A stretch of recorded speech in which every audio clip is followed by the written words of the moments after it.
Good morning, everybody.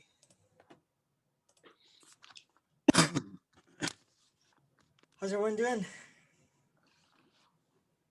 Cool. One thumbs up. All right.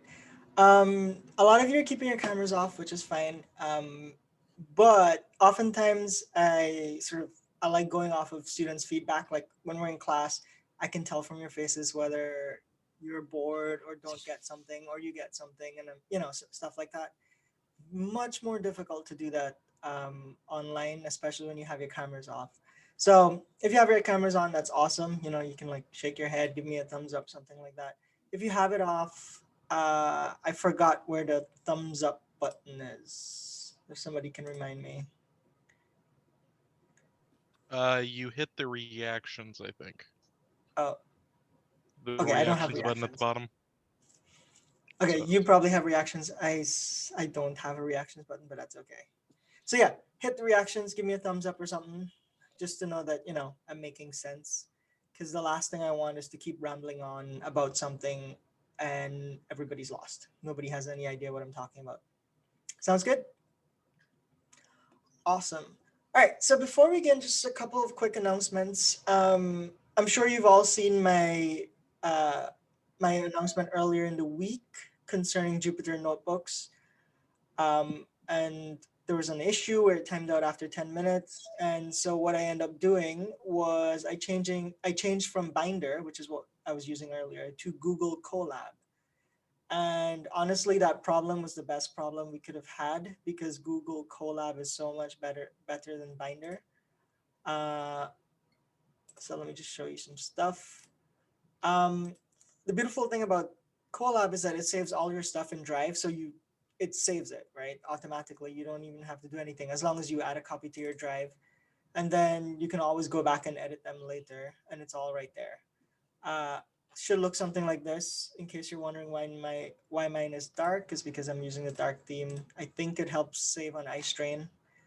I did notice, however, after looking at it, that the colors didn't show up. So I said the exercises are labeled in red below, but you notice that there weren't any red labels anywhere. So I'll fix that from the second notebook onwards. Um, and usually you would have to hit connect up here, and then it'll connect you, and you're allotted some amount of RAM and disk on the Google servers to run your notebook. Uh, like right now, I'm using about a gig of RAM and for some reason 32 gigabytes of disk. I'm not sure why that is. But yeah, it's so much easier. There's even a menu over here that you can get to stuff quicker, right? Like you can go straight to the first exercise or second exercise, stuff like that. It's all so much better than Binder. The one annoying thing that I found is it collapses all of these cells, so you don't see them by default. They're just all hidden, but you can just expand them all by going to View Expand Sections, and then all of these cells are expanded automatically. And yeah, everything gets saved in your Google Drive, so it's all good. And to run the cells, you can hit Shift Enter or Control Enter, like I mentioned, or you can hit this play button, and it will run it. Right. That's it. Is there any cool things? There are lots of cool new things about Google Colab. The best of which is it saves it to your drive and it takes 1 hour to time out, and you also have a ton more RAM to mess around with. I think before we had 2 gigs of RAM. Google gives you a random amount of RAM, but like I have almost 13 right now. So all in all, it was a good problem to have, and I found a better solution. I think that'll be awesome. The second thing that I wanted to ask about was the pace of the course. I felt like we were going pretty slowly. So what I did last time we met was I skipped a lot of examples that I had made for you, like practice examples of problems. Like for example, I had quite a few practice problems for using the Hamiltonian equation of motion and for using Rydberg equation. So I don't know if you would like those practice or you've gotten the hang of things by at that point. So I'm going to start a poll. I've never used a Zoom poll before, so we'll see what happens. That contains two questions. One is I've seen some of you submit the Jupyter notebooks before, and I assume most of you have started it. How do you find it so far? And 2, what do you think about the pace of the class? So let's see. It should all be anonymous. So let's see what it looks like.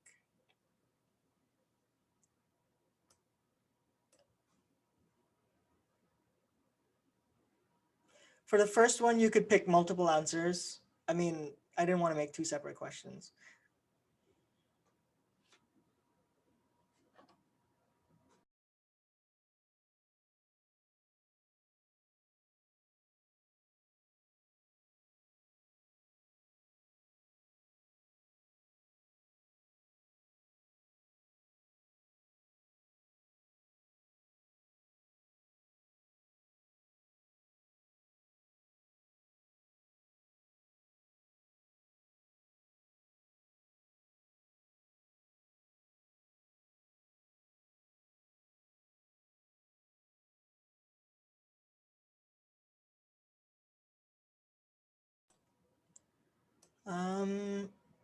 Does anybody know if these polls are automatically saved, or do I need to like take a screenshot or something?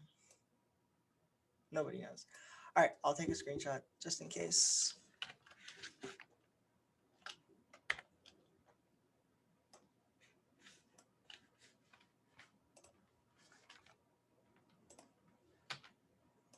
All right, so what it looks like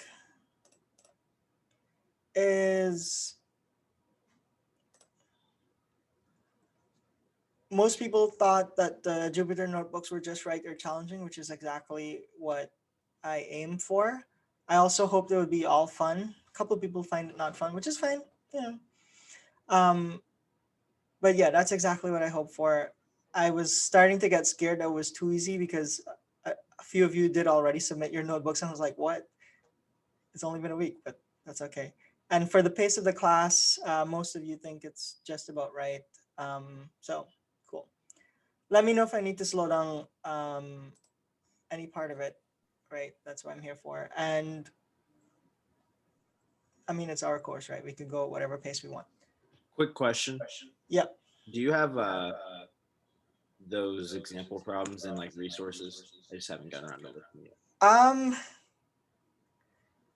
Yeah, okay, maybe what I should share my notes that I've made. I do just have them in my written sort of notes. I think I've shown you some of them before, kind of like this stuff, right? That's where I have them. I could share them. I just need to scan them somewhere. So let me figure out what's the best way I can go about scanning these, and I could get these out to you. I think it's fine. What I was scared of is you guys not taking your own notes when we're on Zoom or in class. If you have like, I think I would have been that lazy student in college. If a professor gave me all his notes, I probably wouldn't write anything down.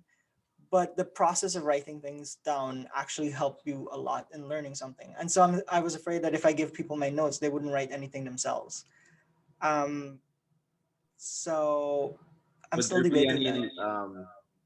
questions we could look over like in the back of the book just for extra practice? That's kind of what I was referring to. Oh, yeah, just do the end of chapter problems. The questions that I have for examples, I take the examples that you have in the textbook and the end of chapter problems, and I sort of come up with similar questions that's different from those mostly, just so that you could see a different perspective of how to answer a different question that's not in there. Some of them might actually be taken directly from the end of chapter problems. Thank you. So to follow up on that end of the chapter problems, DSB would post like sets of like maybe 20 problems that were just recommended. And would you be doing something similar?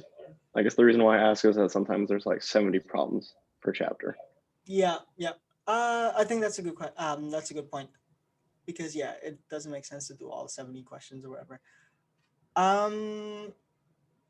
Yeah, I'll send you a list of the ones that I think are most pertinent.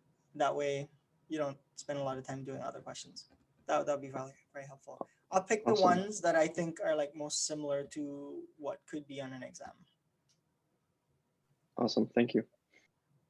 You're welcome. Speaking of exam, we don't have the first one for a few weeks, but all of the things that we're doing, you never have to memorize an equation.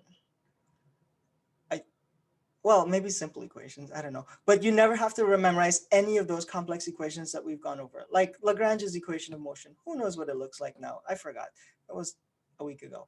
I will give you all necessary equations. I will give you all the necessary physical constants, like what is H equals to, or K, Boltzmann constant. You know, all those weird things that you need. Like why should you have to memorize those things either? And I will also give you a table of integrals, pretty much the same table of integrals that you have in your textbook, the sort of a first appendix, because this is not a calculus course and I don't need you to remember how to do those complex integrals, right? I just want you to be able to use them. So your exams will have huge tables of constants, equations, and integrals that you can just use. So what I want you to focus on is how to solve the problem rather than remembering the equations. Make sense? Awesome. All right, so let's get started. I don't know what I just did. Hang on. All right, so let's get started with today's stuff. And let me know if ever the screen goes crazy and you can't see what's happening. But you're all seeing my screen now, right? Cool. All right, so just a quick recap on what we did last time we met. Hang on, I have too much wires. That's okay. All right, quick recap. Last time we met, we looked at Hamilton's equation of motion, right? And it was the partial differential of the Hamiltonian with respect to, I'm trying to remember, Q is equal to P dot, and there are two parts to it. And the partial differential of the Hamiltonian with respect to P is negative Q dot, right?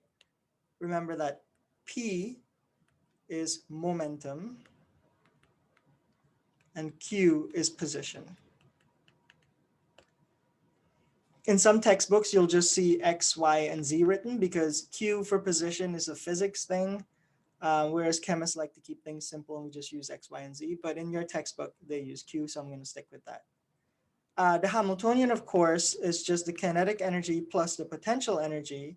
And in this sort of form, the kinetic energy is just P squared over 2m. So that's the square root of the momentum divided by 2m. And then we talked about, what else did we talk about? We started to talk about how there were a number of unexplainable phenomenon that could not be explained by classical mechanics. And we talked about the atomic structure, right?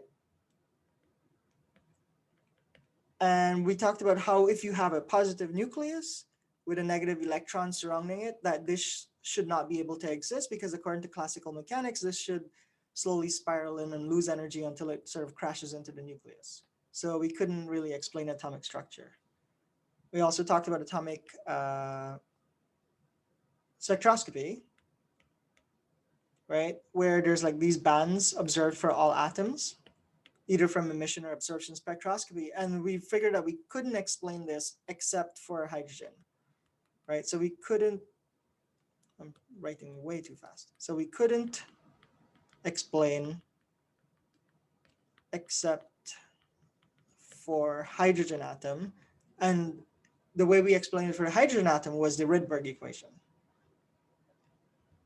All right, so for today's sort of lecture, we'll continue to talk about unexplainable phenomena. Specifically, we're going to look at the black body radiation and finish that up by talking about, what are we talking about? Oh, the photoelectric effect. I think it's one word, not hyphenated. Let me know if my handwriting becomes way too illegible. It's hard to write on a computer screen fast, neatly. But yeah, we're going to finish up on unexplainable phenomena, talking about these two things. And then we're going to look at the end of classical mechanics.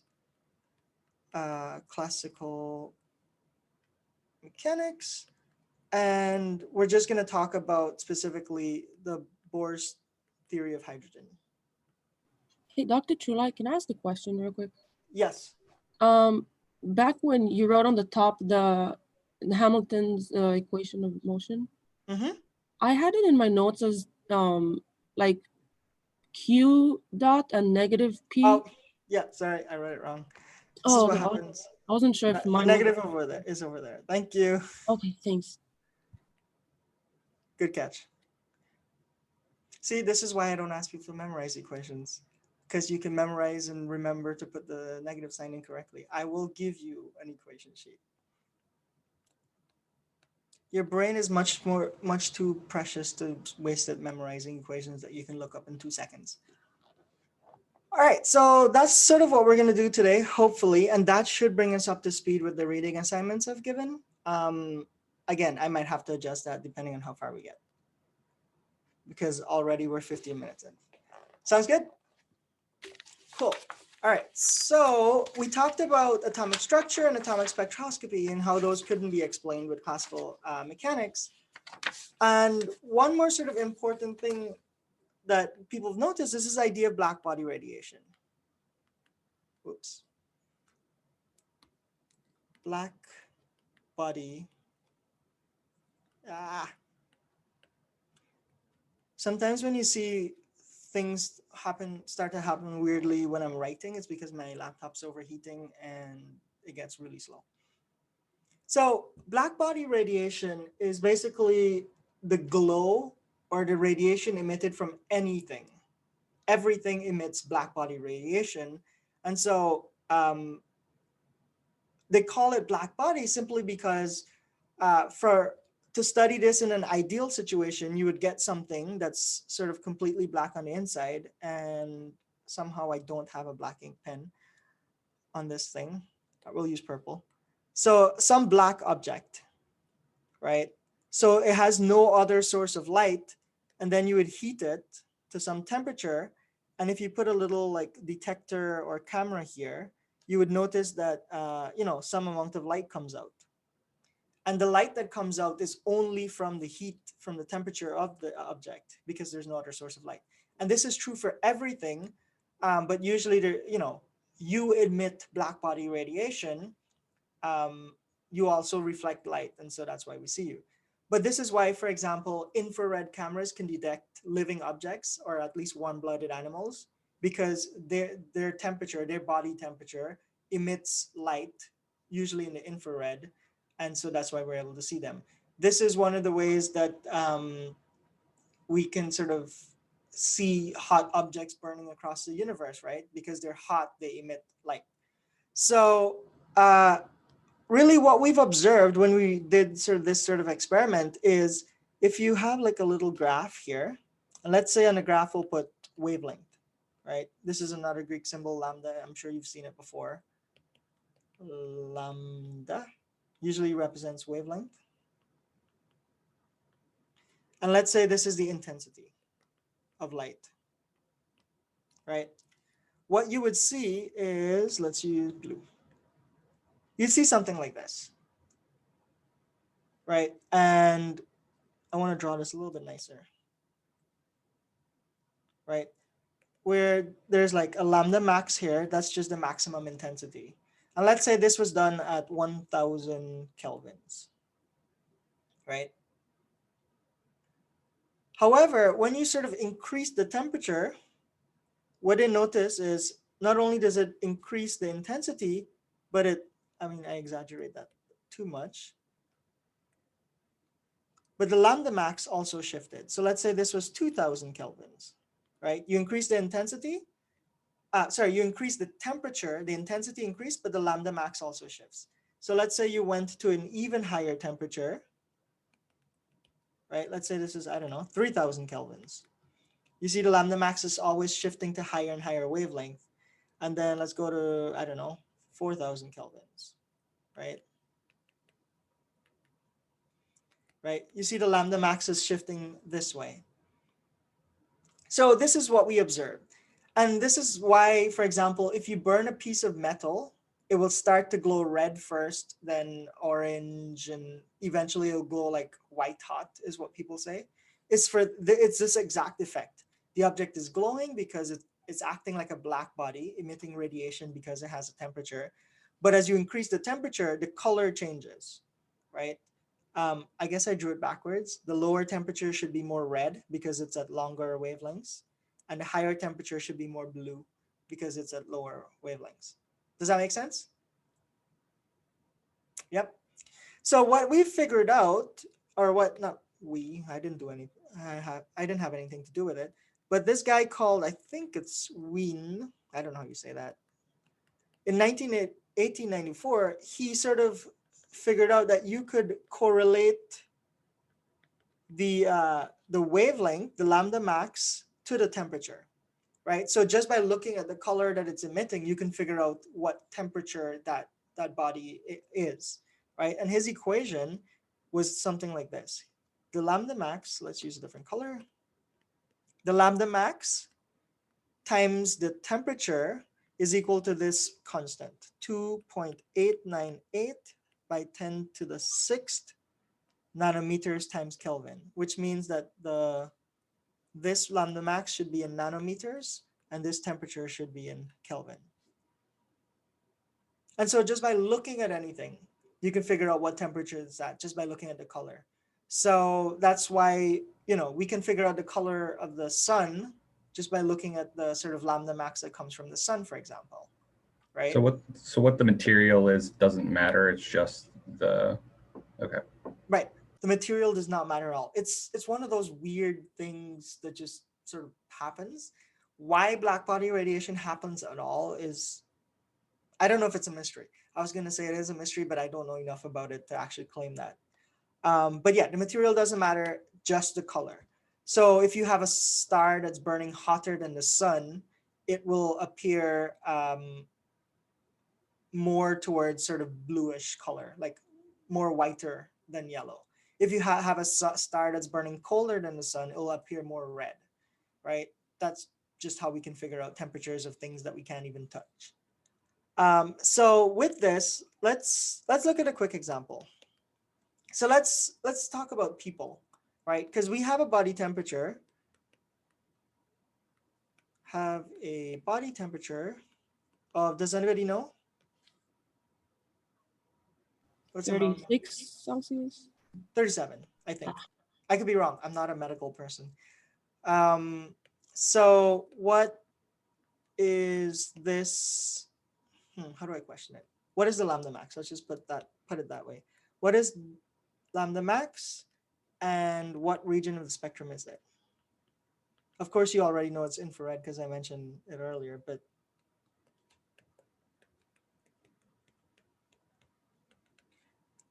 so let's try this using our equation over here. By the way, this is a constant.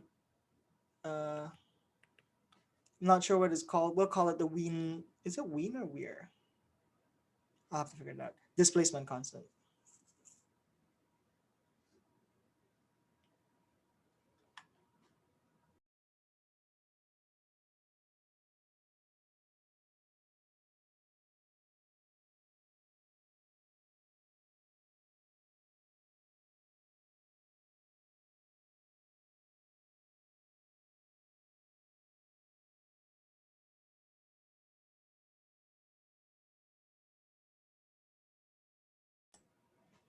Lost a few people this class. Wonder what happened. They probably learned that I make recordings.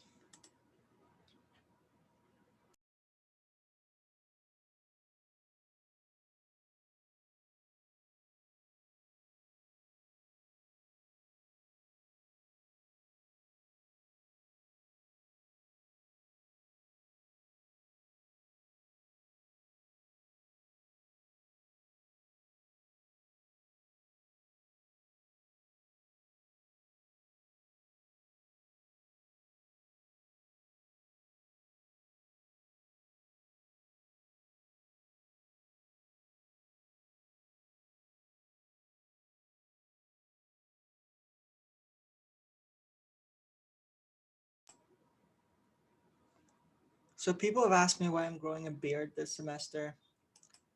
And my answer to them was, if you're teaching PChem, you have to grow a beard. It's just like, it's the law. This is why DSP has a beard. It's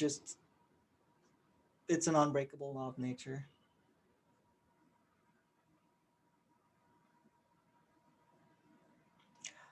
All right, I see a couple of people with their heads up. I assume that means you're done. In case you're curious, visible light, I think, is from 400 to around 750 or so nanometers. So this is visible. Below that is UV.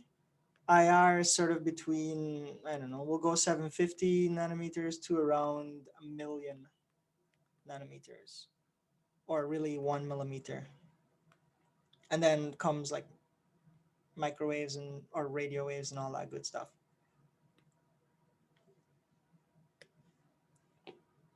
All right. What answers did we get? Somebody could say it or type it in chat if I can even see my chat.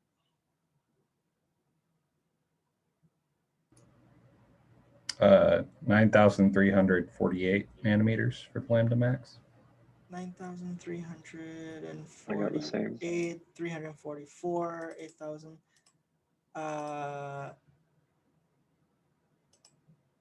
What did I get?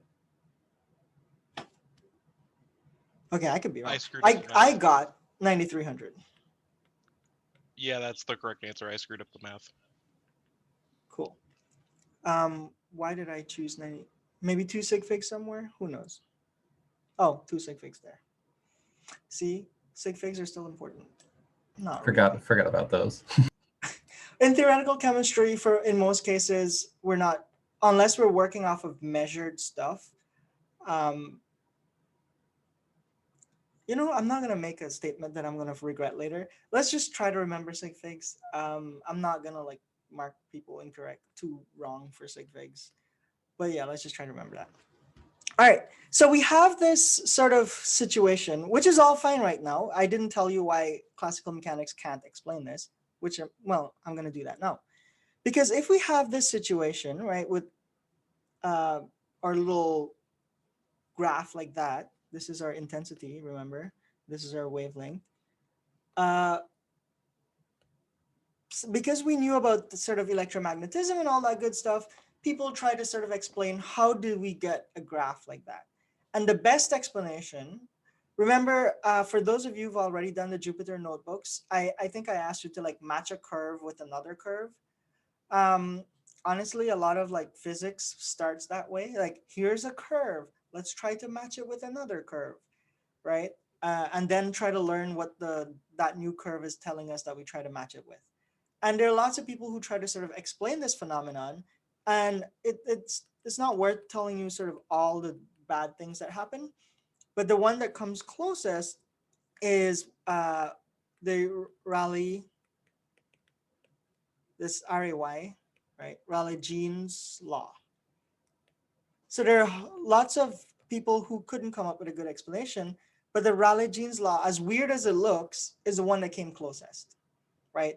Where it sort of match this area at high wavelengths pretty well, but then when you get to low wavelengths, it was very horrible.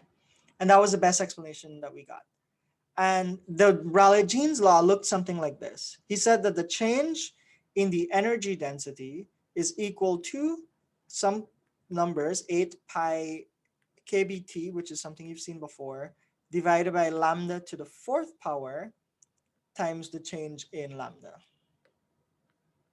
Again, not an equation that you have to memorize, but I just wanted to, I don't even think your book goes into too much detail about this, but this thing here, that's another Greek symbol. I told you we're going to learn the whole alphabet before this is done. This is the energy density, right? It's the amount of energy that is taken away from the system. And delta here is just, sorry, the D is just change in energy density, right? 8 pi is just a number, lambda is just a wavelength. KBT, that's something that you've seen before, I think in thermal quite a lot. That comes up a lot. We know KBT is a kind of energy, right? It's sort of the average energy due to temperature. And you've learned this in thermal, right? KBT is usually like a way to express some, if you have lots of things with various energies at a certain temperature, KBT is kind of like their average energy. Yeah, does that seem familiar? So what the idea here is, you have something at a temperature, so this will be kind of their average energy. And so if you're trying to figure out the intensity at that temperature, you plug this in this equation. It changes as the inverse of lambda to the fourth. Anyway, this equation is the best that we could have gotten. It was good. Let's use orange. Good at high lambda, and it was also good at low temperatures. It works sort of okay, but you clearly see what's going on over here is once you get to high wavelengths, it completely goes off the rails. Because if you plug in, let's say you're getting closer and closer to zero wavelength, right? If you plug in closer and closer to zero up here, you can see that you're starting to divide by zero, the number goes up to infinity, right? And so as you go to higher and lower wavelengths, remember this is towards the UV area of the spectrum, you blow up to infinity. And so this whole phenomenon, so it blows up to infinity at low wavelength. This was called the ultraviolet catastrophe. I think, I'm not sure how you spell catastrophe, but that's okay. Yeah, physicists are being dramatic because it only happened in theory, not in practice, right? But according to the Rayleigh-Jeans law, which is the best theory for this thing, the intensity should blow up to infinity as you go to UV wavelengths, but it didn't, right? It went back down to zero as we saw from the curve here. So then the question is why, using classical mechanics, we couldn't explain this simple phenomenon. Now, we did eventually find a solution, right? So the solution to this problem, and it was in 1900, I think exactly, by a German physicist called Max Planck. The same Planck who we named the Planck's constant after. And so what he assumed was, let's assume that for every single wavelength here, or every single frequency, the energy that is taken away from the black body is a specific amount. Is everybody still with me so far? Okay. And he just, again, he fitted a curve using a different set of equations, just like I had you do in the Jupyter notebook. He didn't have any like deep insight or anything, but he said, like, let's say the energy that's sort of emitted from the black body is related to the frequency or the wavelength. So he did that equation, and this is the energy, right? That's some constant, which we now know is Planck's constant, and this is the frequency. Where I think we remember that frequency and wavelength are related through the speed of light. And so he's like, okay, let every bit of frequency that comes out be related to the energy. So what that means is, if you're at a high wavelength, which means low frequency, this is low energy. And if you're over here, this will be high energy, right? And so by doing that, he fit his curve nicely to this curve over here, and he came up, what he did is, I'm going to do a little bit of math here. It's not in your textbook, right? But if I just write an equation, you might be wondering, well, where did it come from? So let me just start with this equation, the Rayleigh-Jeans law. Again, scientists always build on what came before them. So this was the Rayleigh-Jeans law. And he said, well, instead of this KBT, which I mentioned was the average energy according to thermodynamics, right? Instead of that, let's change it. Instead of reflecting the average energy, let's change it to reflect this energy here, right? Does that make sense? Well, it doesn't matter if it made sense really, because he was like, he didn't have any reason for it except let's just change it.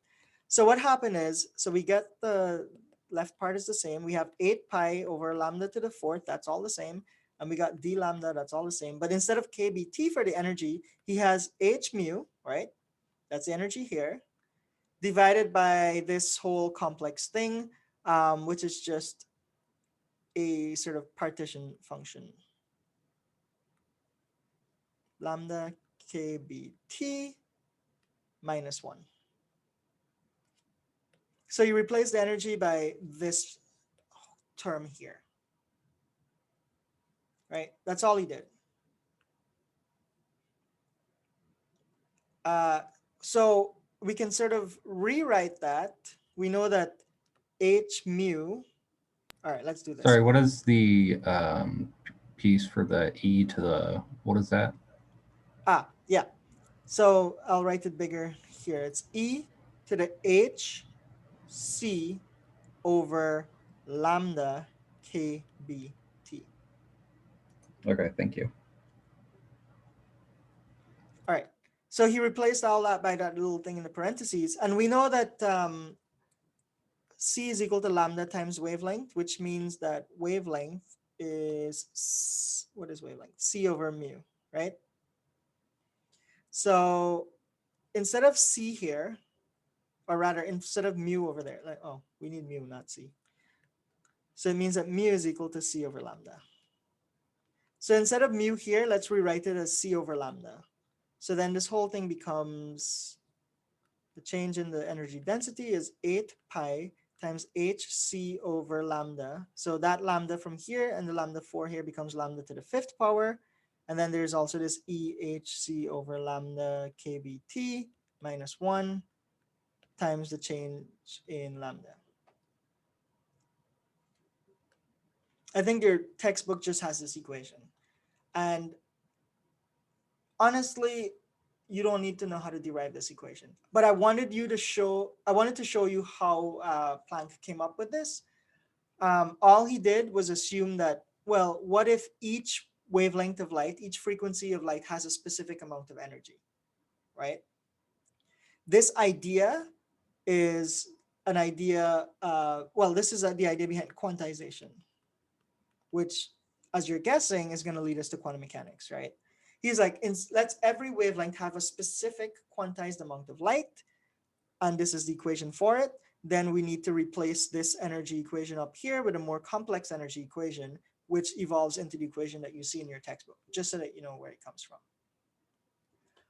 All right, so he did this, he fit his curve, and since h is a constant, he had to figure out exactly what the value of h is to make his curve fit the nicest. And so today we know that value to be about 6.626 by 10 to the minus 34 joules times seconds. That's a little less, which I'm guessing you've all memorized at this point because I use it in like Gen Chem. So yeah, here is how we solve the ultraviolet catastrophe, or Max Planck solved it. So these specific quantization of light that he did with this equation, we call these little packets of light, we call them photons.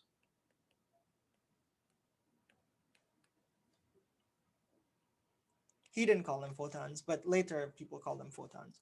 So this is one of the first idea that, hey, we're trying to start to sort of figure out these things that we can't explain by classical mechanics using new ideas. In this idea is the, here it's the idea that light can be quantized. Light can be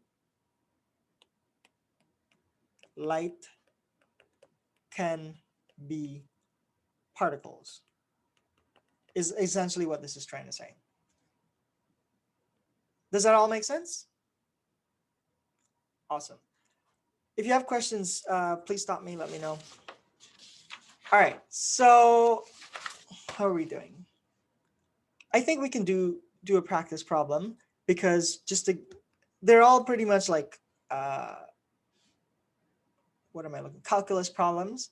Once you have the equation, right? Clearly you can see that this is a differential. They're all calculus problems. So it's just to give you a little bit more practice with calculus problems. Let's say use the Rayleigh genes. I don't even know if I'm pronouncing their names right. Some people just call it RJ law. And should I have you use? No, let's just use the Rayleigh genes law. Let's not worry about the complex Max Planck's equation. To calculate the energy density. So remember, the energy density is just rho in joules per meter cube. This is why they call it an energy density, right? That's energy over volume, so energy density. For a black body with a temperature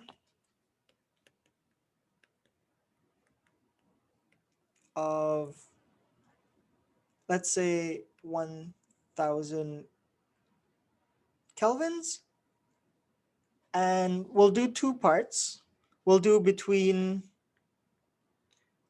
let's do very high wavelength where we know it should work. Let's say, so between 10,000 to 20,000 nanometers. And then let's do a low wavelength where we know it shouldn't work. So let's say between 1 to 2 nanometers.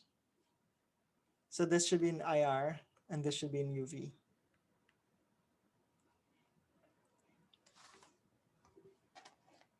So here's a problem. We have the equation. I'll let you spend a couple of minutes to see if you can try to figure this out.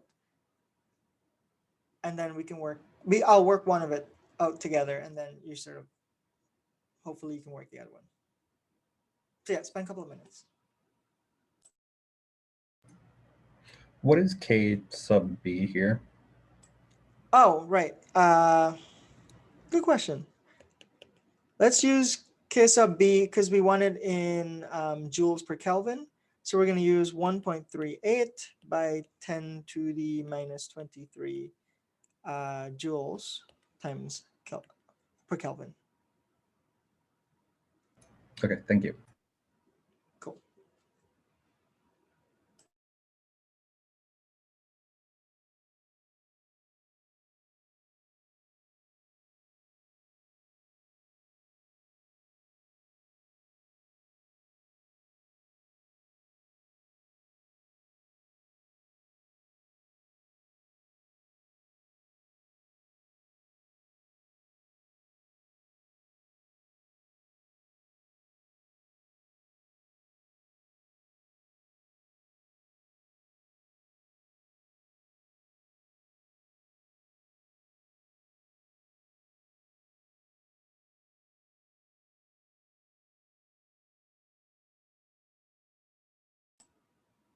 If you can't figure it out, that's okay too. But we're looking for the energy density rho. And if I scroll up here, to the Rayleigh genes law, we have the change in rho, right? So you would need to integrate. And what are you integrating with respect to? Here's d lambda. So you're integrating with respect to d lambda. Now, the reason I give you a range is the limits of the integration. These would be the range. I hope that's a cool clue. Let's see if you need to know any fancy. Nope, I think you don't need to know any fancy integrals for this.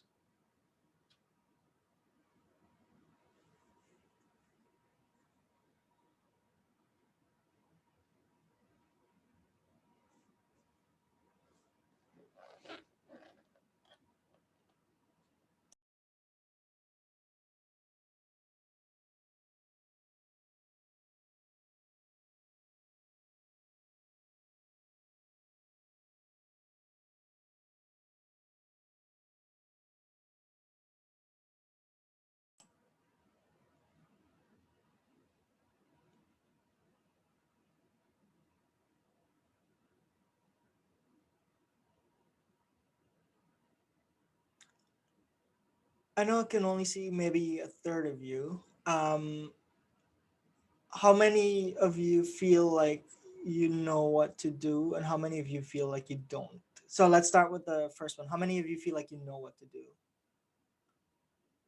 Okay. All right. Well, I'll give him another minute or so, because setting up the problem is really the hardest part.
All right, let's start to think about how we know the Rayleigh-Jeans law, right?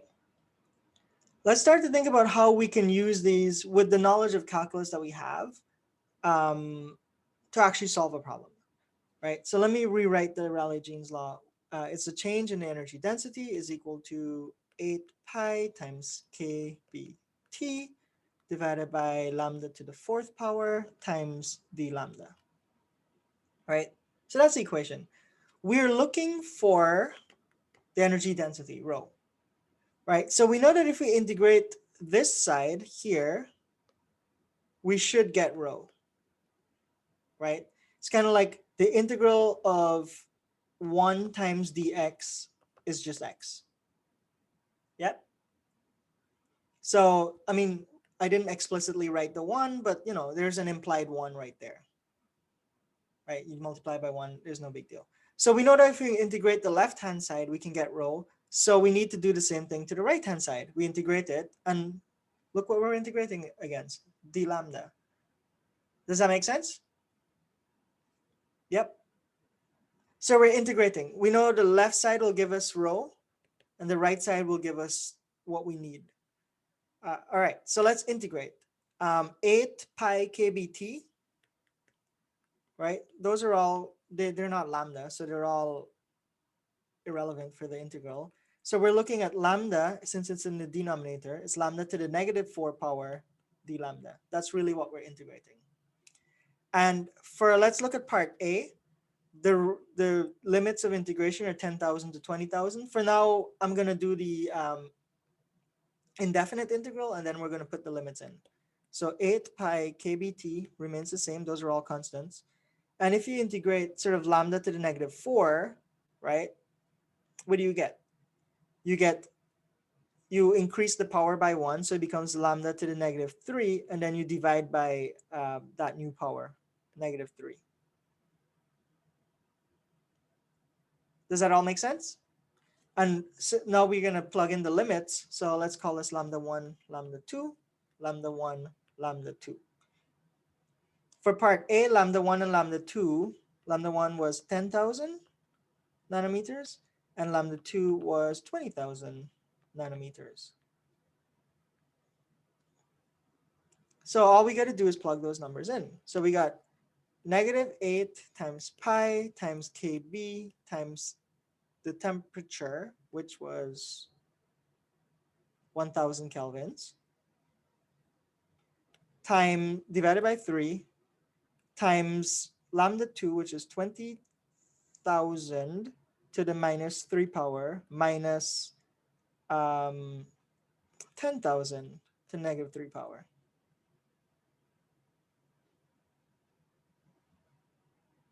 Everybody with me so far? So it's just plugging numbers in, right? You plug in pi, you plug in kb. Well, I can do all the math. -8 times pi times kb, I said was 1.38 by 10 to the minus 23 joules per Kelvin. You plug in the temperature, 1000 Kelvin. So right away, Kelvins cancel out with per Kelvin. There's a 3 on the bottom here. And if you have 20,000 nanometers, so it's 1 over 20,000 nanometers cubed, right? Nanometers cubed. My handwriting gets worse and worse. Then the units on the denominator becomes nanometer cube. And on top you have joules. At this point, it's just knowing how to use your calculator. I think I end up with an answer of 9 by 10 to the minus 32 joules per nanometer cube. Oh, I think, yeah, the answer calls for an answer in joules per meter cube. So at this point, we just sort of, we know that, what is it? 1 nanometer is 10 to the minus 9 meters. So we cube that, and I think we end up with something like 9 by 10 to the minus 5 joules per meter cube.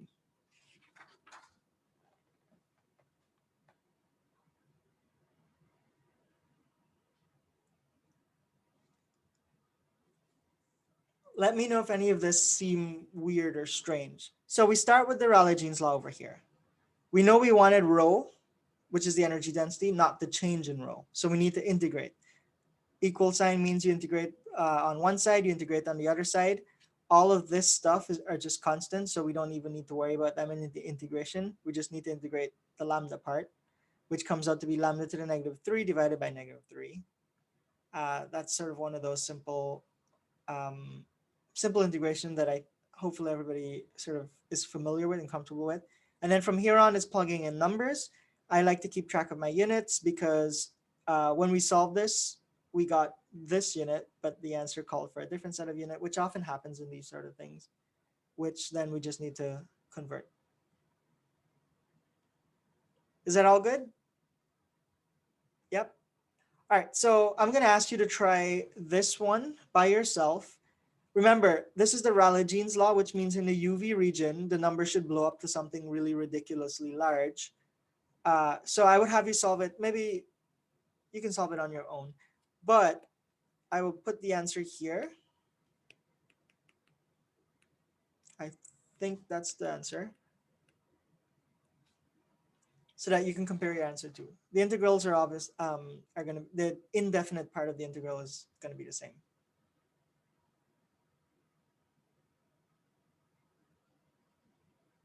Sounds good? All right, let's try a different one. Or do you have any questions about that problem for me? Could you scroll up some? I think I'm missing a number.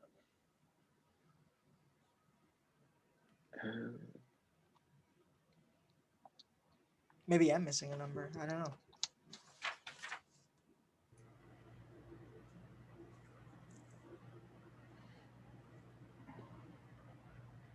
I'm getting like 1.0 times 10 to the -31st, but I might be missing something. I'm Well, also getting that.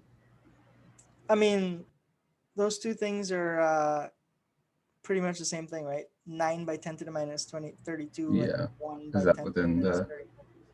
It might be a rounding error somewhere, either on my part or your part. But that's a rounding error, right? If it was that close on like an exam or something, would you just count it? Yeah, like so this is where I like being a theorist. But as an experimental person, we usually know. So the two answers. So I have sort of this, and you have that, right? Those two are pretty much the same thing. You're off by like 1 digit in the least significant position there, which is a rounding error. And honestly, when you're dealing with these sorts of large numbers, rounding errors are going to happen somewhere. So in an exam, yeah, completely fine with that. I would see it. I would recognize it. Okay, cool. Thank you. Yep. Any other questions? If I remember correctly, I had to do some trick on my, like, I feel like if you take 20,000 and cube it, your calculators can't handle it, or my calculator can handle it. I don't remember. Like if you plug it all in at the same time, it probably works. But if you try to do each of these separately and then put it together, I think your calculator doesn't handle it, or it like makes some significant rounding. All right. Any other questions about this?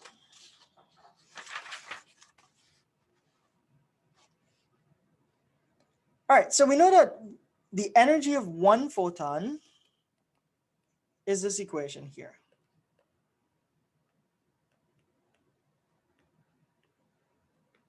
Energy of one photon. And that's the assumption that Max Planck sort of made when he came up with his equation, without any rhyme or reason for it. So let's,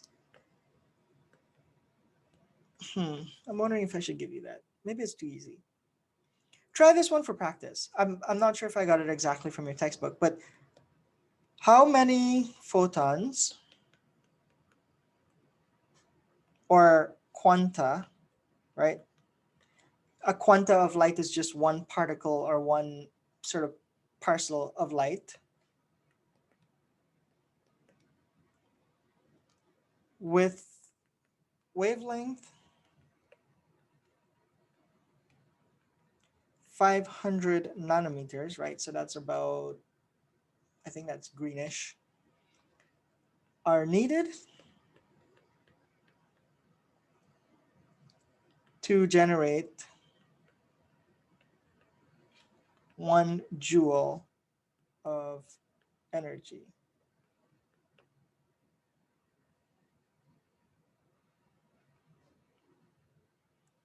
I'm not going to ask you to do this now. How many of you feel like you know how to proceed with this sort of question? Yeah. I feel like I've given my Gen Chem students similar questions. But if you're not sure, send me a message. I can go over it. But try that one for practice. I think I just lifted it directly from the end of your chapter notebooks. But there's only so many different kinds of questions you could come up with by using these equations. But yeah, so the idea here is, okay, we have this way to explain, we have this observation of light from black body radiation and how they behave. We have two things happening. The intensity increases, but the lambda max also changes. And we sort of relate that lambda max to the temperature, and that's how we can find temperatures of things from their color. The best way we can go about describing that pre-sort of quantum, pre-modern physics, is the Rayleigh-Jeans law, which has this equation here, which we just used to solve a problem. Max Planck was like, hey, what if the light is quantized? What if there are, packets of light we call photons? How does the equation change? And this is how the equation changed. And so this is where we're starting to think of light not just as a wave, but light as a particle, right? And more evidence for light as a particle came when we started looking at the photoelectric effect. Why am I so behind? Okay, I don't think I'm going to get through all the things I wanted to today, but that's okay. The photoelectric effect, you might have seen it. It's a very straightforward effect, right? Let's say you have some surface of a metal and you shine light on it, right? Sometimes what that light will do is eject an electron, right? So this is your ejected electron. But more than just that, what we observed is, let's say here is your frequency of light, mu of light. And here is the kinetic energy of the electron, right? So they shine light on metals, and then they sort of measure the kinetic energy of the electron by, how it hits some detector. What they find is that really, you could shine low frequency light and nothing happens. And then there's some point where all of a sudden you start to measure a change in sort of kinetic energy. And this change here is a straight line. But below this frequency, let's call this V0, right? That's your minimum frequency. So you could have this metal, and I'm just going to use some random example. You're shining low frequency light, like let's say red light or microwave light or whatever. Nothing happens. And then all of a sudden you change the color to, I don't know, greens to blues. All of a sudden the electrons ejected with some kinetic energy, right? So the fact that this is a straight line right here means that there's some relationship between kinetic energy and frequency, right? That's what a straight line sort of means. So Einstein is the sort of one that figured out exactly the relationship, but I'm gonna sort of show you this in a way that you could have all figured out this relationship just like Einstein did, even though he won a Nobel Prize for exactly this effect, this photoelectric effect. So let's say you have this straight line. The equation of a straight line is y is equal to mx plus b. I don't think your textbook has this derivation either. Maybe it did. But we know that there's some relationship between the kinetic energy and the frequency of light. Y is the kinetic energy, right? And x is the frequency. Let's call it mu plus b. Everybody with me so far? If I were to backtrack this thing here, the y-intercept is going to be b, but we can see that the y-intercept here is going to be a negative value. So let's call this negative, we call that phi. So the y-intercept will be negative b. So let's change this now to the kinetic energy is some gradient times the frequency minus this random thing here, right? So all we needed to figure out from experiments is what is this slope. So we calculate all of, like, we do a bunch of experiments with different frequencies, we get different kinetic energies, we figure out the slope. That's easy to do. Even without computers, people could have done that in the 1900s, 1903 or 05. I don't remember when Einstein came up with it. But the slope turned out to be exactly this number h that Max Planck came up with in 1900. Right? So now you have the kinetic energy is equal to h times mu minus this work function, right? He called this the, actually, he didn't call that the work function. Okay, so what do we end up with here? We have some kinetic energy. We have this h mu, which is, we learned from Max Planck, is the energy of a photon.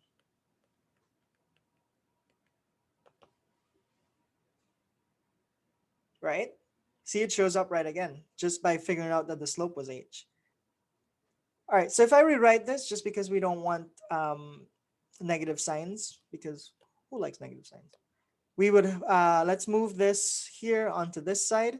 So we have the kinetic energy, right, which is half mv squared, plus this thing is equal to h times mu. So this is the energy of the photon we just talked about. This is the kinetic energy, and it should be the mass of the electron because it's the kinetic energy of the electron. And so this then becomes some potential energy that needs to be overcome. Because remember, all energy is either kinetic or potential, right? If this is the kinetic energy, that must be the potential energy. Does that make sense? So the energy of the photon does two things. It overcomes the potential energy, and then it adds to the kinetic energy. That's all we need to think about when we're sort of looking at this. Does that make sense? So you have... Would the potential energy here be like the attractive forces between the nucleus and the electron? Exactly. That's exactly what it is, the potential energy. Of course, back then they weren't even quite sure of the structure of the atom and how it works and stuff like that. But that's exactly what it was. The energy from the light that comes in goes to sort of breaking the bond, if you will, between the energy or the attractive forces between the electron and the nucleus, and then all the excess energy, right, goes into the kinetic energy of the electron. If your light did not have enough energy to break this potential energy sort of barrier, then nothing happened. And this is why nothing happened if your energy here was too low. You didn't have enough energy to sort of break that sort of electrostatic forces. So just by studying this photoelectric effect, by studying the slope of this graph, he came up with this equation, right? And then by rewriting it in this form, he's like, oh, look what's happening. The energy must be going to breaking the potential energy of the electron. Usually this is written in electron volts. 1 electron volt is equal to 1.602 by 10 to the negative 19 joules. Again, these are all relationships I'll give you, but they measure potential energy in electron volts. So now what we found was that the potential energy was always specific to the type of metal that you have. So the energy to sort of remove an electron from a metal is very specific to the type of metal. And so there's some relationship there. There's some fixed amount of energy that electrons have when they're bound up in atoms. And good old Einstein won a Nobel Prize for this and other stuff. I think he only has one Nobel Prize, but I think he won it primarily for this. I could be wrong. I'm not a science history person. And I just wanted to show you how simple the derivation was, because if you were in a lab doing this, you could have come up with this, although that would have been like 120 years ago. All right, so here is a second idea, that this idea of a photon, energy of a photon comes in useful. So this is sort of lends more evidence to the fact that light is not just a wave, which is what people all thought of light as in classical mechanics because of people like James Clerk Maxwell, who came up with electromagnetism, but also that light can act as a photon, which some people thought about like 100 years before, but nobody had like solid evidence until we can put it in an equation. Until you can put it in an equation, really, it's hard to say anything with any certainty. But now we have two evidences. We have Max Planck trying to sort of match the black body radiation, and now we have Einstein with a photoelectric effect, both of which are saying, hey, light is a photon, right? So now we're starting to, and I'm gonna let you sort of use this equation, by the way, to calculate things. If you know like the frequency of light, you can calculate the work function or the velocity of electrons, that sort of thing. I'm wondering if I should give you any examples. How many of you want to try one for an example? Or do you think they're all straightforward? All right, I'm not hearing anything. I'll let you try these. I'll come up with some of those end of chapter problems for you. And then there's also an examples of how to go through this in the book. I have to pick and choose which examples I give you just in a matter, just for time's sake. But do a few of these. Try following along with the one in the textbook, and otherwise I'll set some for you. But really, what I wanted to show you with these 4 unexplainable phenomena, really, the 2 that we looked at today and then the 2 that we looked at last Thursday, is that we couldn't explain a lot of things with classical mechanics. People start to try to fit them to new equations just to fit things, right? Because that's how a theorist's brain works. Like, let's just first fit something to an equation and then figure out what the equation means. Max Planck did that, and he was like, oh, maybe light acts as a photon. Einstein did that, and he's like, oh yeah, the photon thing. Let's roll with that. And so when this all started happening, people are like, wait, can we use the same idea if light can be a wave and a photon, it can be a wave and a particle, can we use the same idea for electrons. We know electrons are a particle from some experiments, but what would happen if we treat electron as a wave, right? Would we be able to explain some of these things that we can't explain with classical mechanics? And so sort of in the beginning of the 1900s, when all of these things were happening, there are a whole team of people starting to do these sorts of work with these sorts of ideas. We have about 10 minutes. All right, so let's start looking at some of these. So I call this section the end of classical mechanics.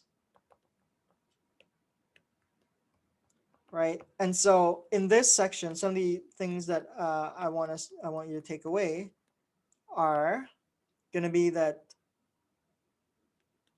understand.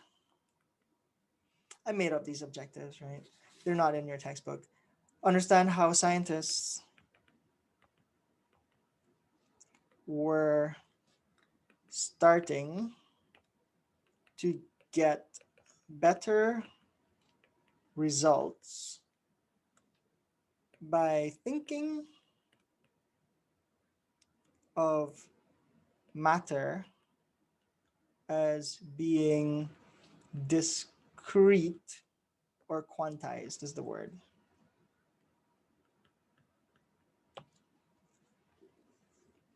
So I already gave you a little glimpse of that. They started to think of light as being quantized. Now we're going to talk about matter and its properties as being quantized. And the first sort of property that we're going to look at, or the first thing we're going to look at, is Bohr's theory of hydrogen atoms. Now, earlier we talked about spectroscopy, remember, and how there are the lines, and we couldn't explain most of the lines of atoms except for hydrogen using the Rydberg equation.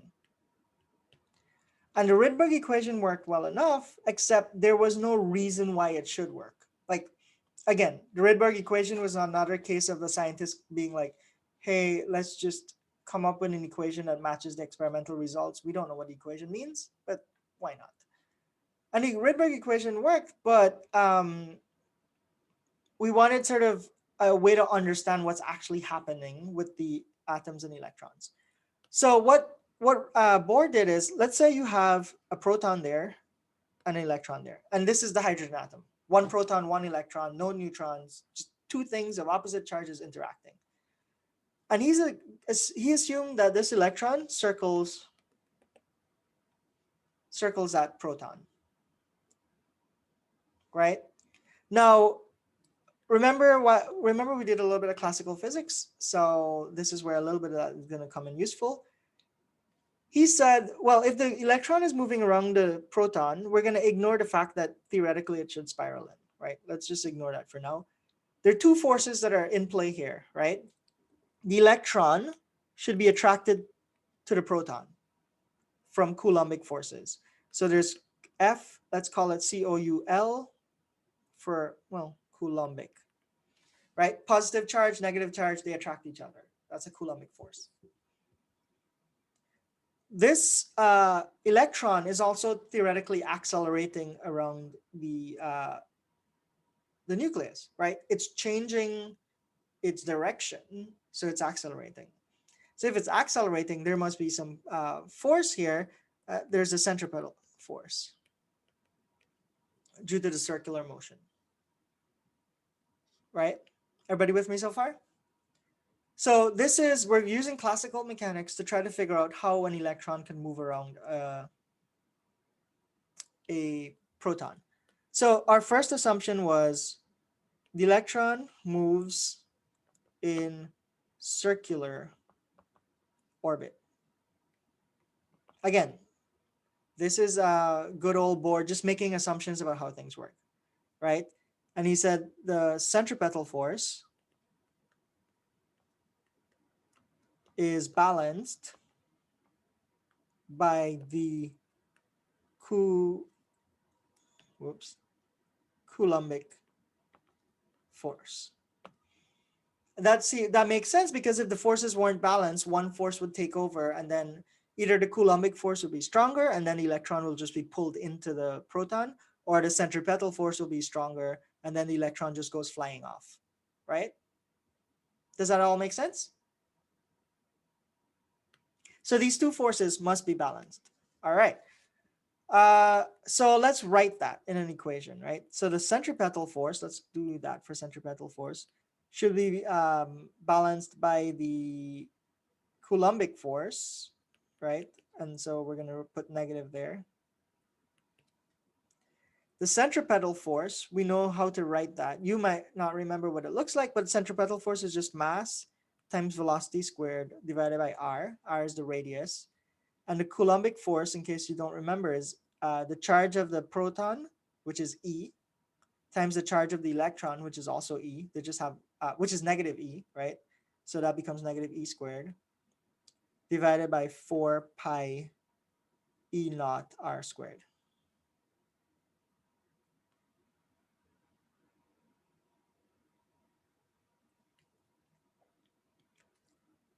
In case you haven't seen this, E naught is called the permittivity. Nope, I didn't spell that right. Of free space, and it has a value of 8.854 by 10 to the minus 12 coulomb squared over joules times meters. All of these are in your, these like constants are in your textbook. So we have the centripetal force, we have the Coulombic force, and we know that they should be balanced, otherwise weird things would happen, right? So if we set this equals to negative of that, we end up with something like this should be equal to just E squared over 4 pi E naught R squared.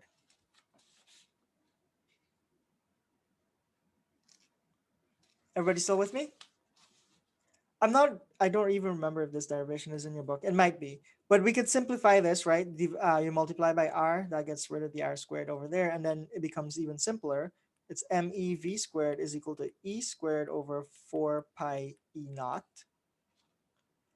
times R. Yep. Okay.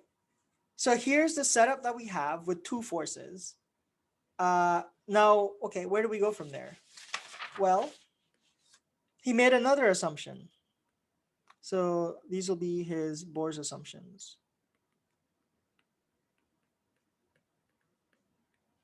Oh, we're not going to nearly get through all of it, but I'll do just the next one. So he made another assumption, and he said that the energy of the electron remains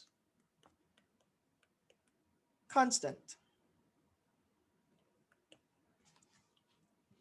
Now, you might think, well, that's a strange assumption. Why would you assume something like that? Mostly because this breaks with Maxwell's theories of electromagnetism. So electromagnetism. Remember, I mentioned how theoretically the electron should lose energy and spiral in, right? That's how it should work in theory, according to Maxwell's theory. But he was like, no, what if the electron energy remains constant? And he has some background for this, because we just looked at Einstein's photoelectric effect, and the potential energy to remove an electron was always the same for the same kind of metal. So there was some background for him to say, okay, maybe that assumption is correct. So he assumed that the energy remains constant. So we need to figure out the energy, right? And we know what energies are. Total energy will be kinetic energy plus potential energy. We know that kinetic energy is always half mv squared. And in this case, we'll put me there because it's an electron. And we actually know what potential energies are. We know the potential energy, it's from the Coulombic attraction. Coulombic potential energy is going to be negative E squared over 4 pi E naught times R. That's the potential energy of two charges like that. So let's rewrite the total energy, and let's see if we can rewrite the total energy in a minute. So total energy will be half mv squared, that's the kinetic energy, plus the potential energy, which is actually negative. So negative E squared over 4 pi E naught times R. Is it R or R squared? Because I know before we had R squared. The force is R squared and the potential is just over R. Okay. One is, remember, force is energy times distance. Oh, right. Wait. Or the other way around. Energy is force times distance. Thank you. Yeah.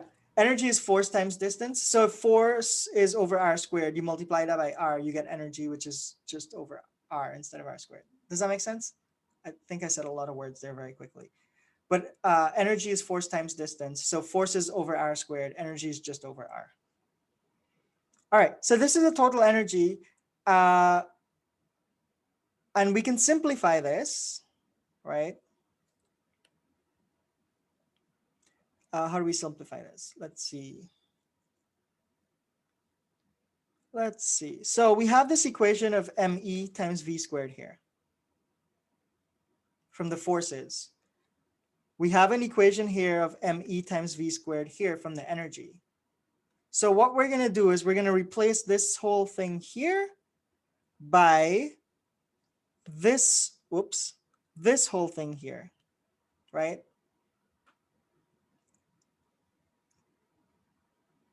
And I'm going to leave that. Actually, it's after 10:50. So I'm going to leave that here, but that's the next step that we're going to do. We're going to replace MEV squared in this equation from energy to this equation of MEV squared up here. And then you can clearly see that things are going to start to simplify once we do that. But I'm going to leave you here. So just to sort of reiterate what we've done today, we finished up the two other unexplainable phenomena, black body radiation. We talked about Rayleigh-Jean's law. We talked about how Max Planck solved it. And then we talked about photoelectric effect and what was happening and how Einstein solved it.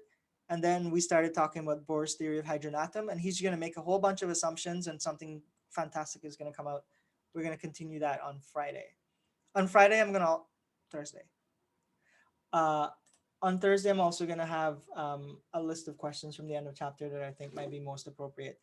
But theoretically on Thursday, we should have the entirety of this chapter finish up, probably just a little bit behind schedule, but we'll get there.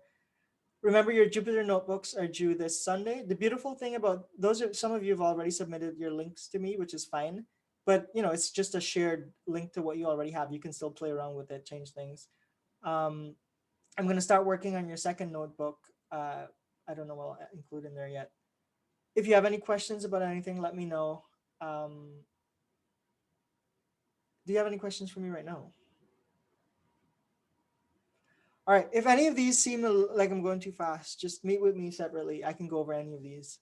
I think I'm going over them a lot more in detail than their textbook has, which I think is a great thing, but you might not. So we'll see. But yeah, I'll see you on Thursday. Have a great day. I'll post this recording up in case you want to go over anything, and enjoy the rest of your day. Have a good day, Dr. Schleip. Thank you.